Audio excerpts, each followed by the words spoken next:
Hello friend, Jim here with JB's Big Adventure coming to you from Lake Chapala, Mexico. And yes, what I'm going to be sharing with you is literally talking about how I see the U.S. after living in Mexico for 3 years. And this is a video I should have actually done some time ago. We were actually in Albuquerque, New Mexico for 3 weeks last year. And I could not believe some of the things. It was like a reverse culture shock.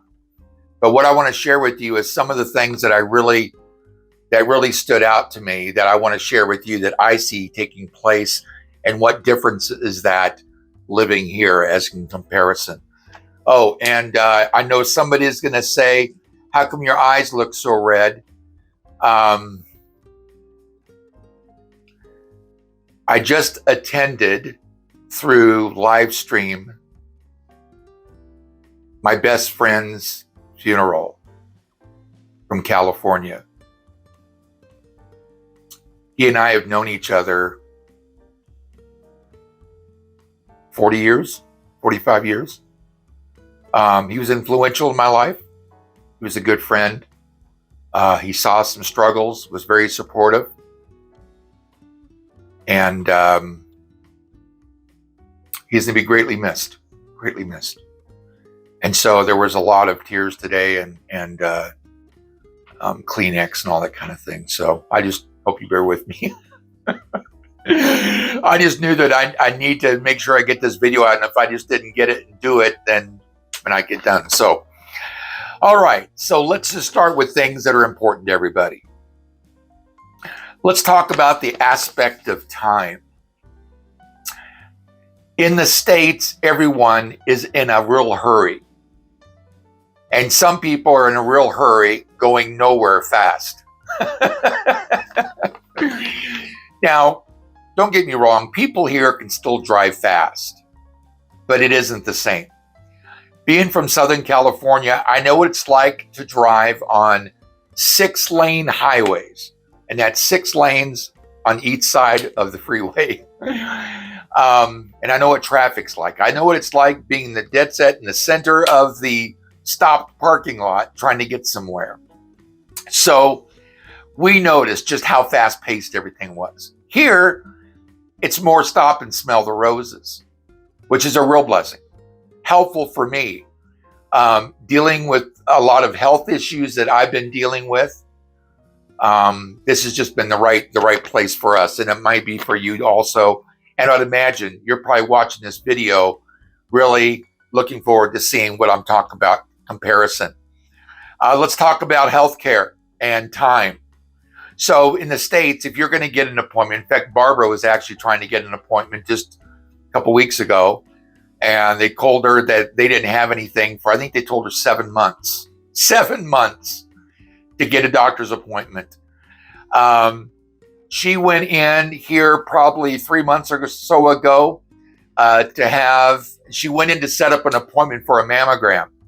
And she went to one of the hospitals, and they said, well, we can take you right now.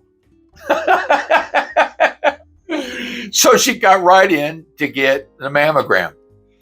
I have actually made doctor's appointments here, and it's been like the same week.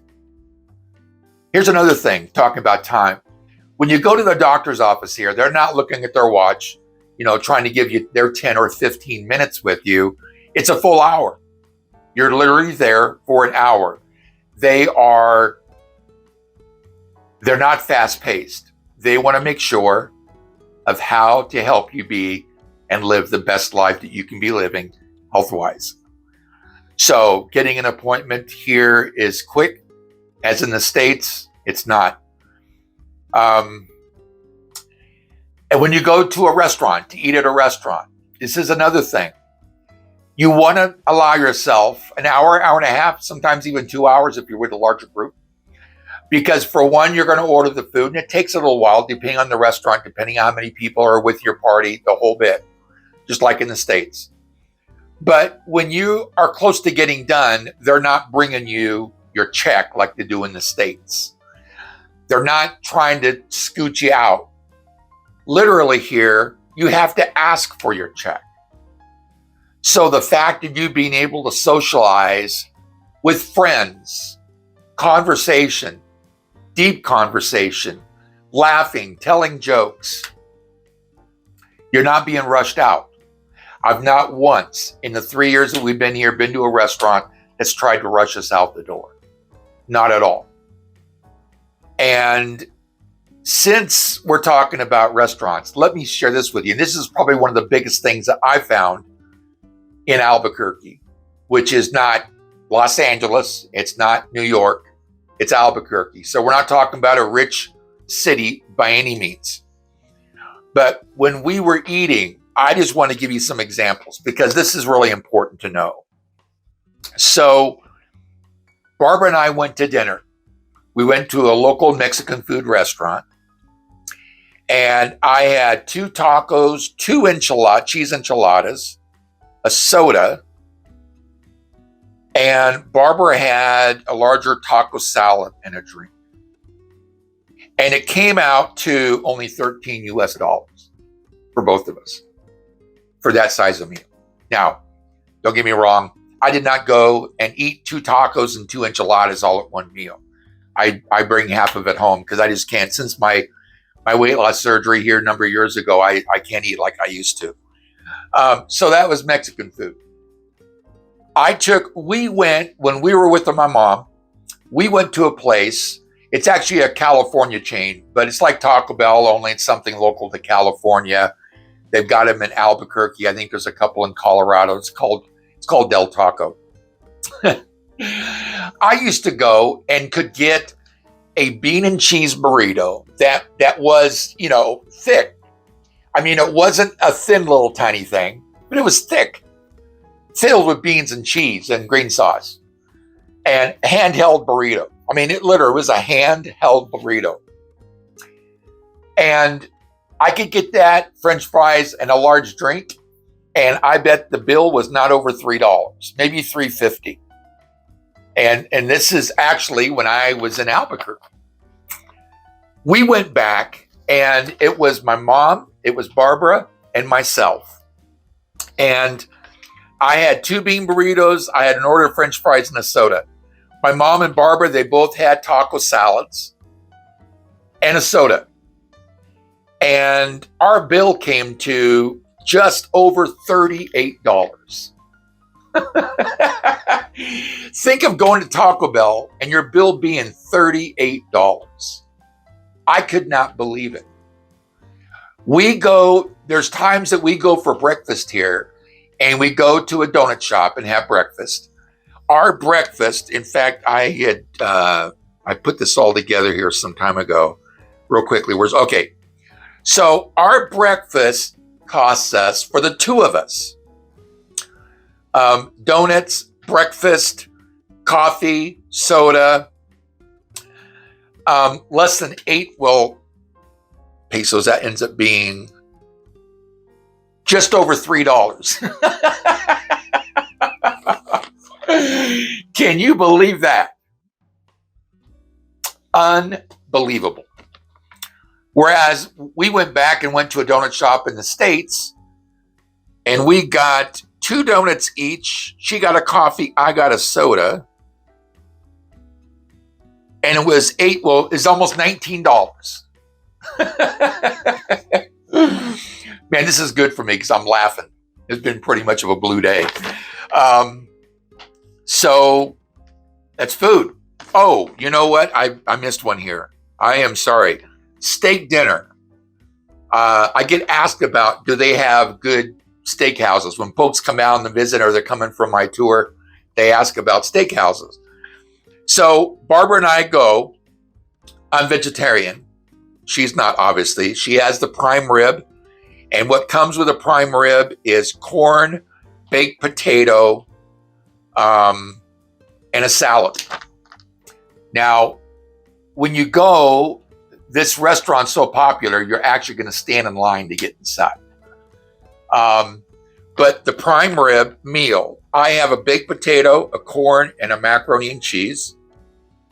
We both have drinks with refills. Our bill was $390 pesos. So let's say it was $20. Check this out. At the time, and this was, I know it's probably 4 or 5 weeks ago, I wanted to find out what steak dinners were average-wise in the States. Prime rib. In New York, the average is $147 for a prime rib dinner per person. Kansas City, so in the center, $239.80. In San Francisco, $129.90 for steak dinners. And here we spent $20. I will tell you that that's one of the big reasons why people move here, is because of the fact that they can live on less. You can buy more home here on your money. You can actually get a lot better rent.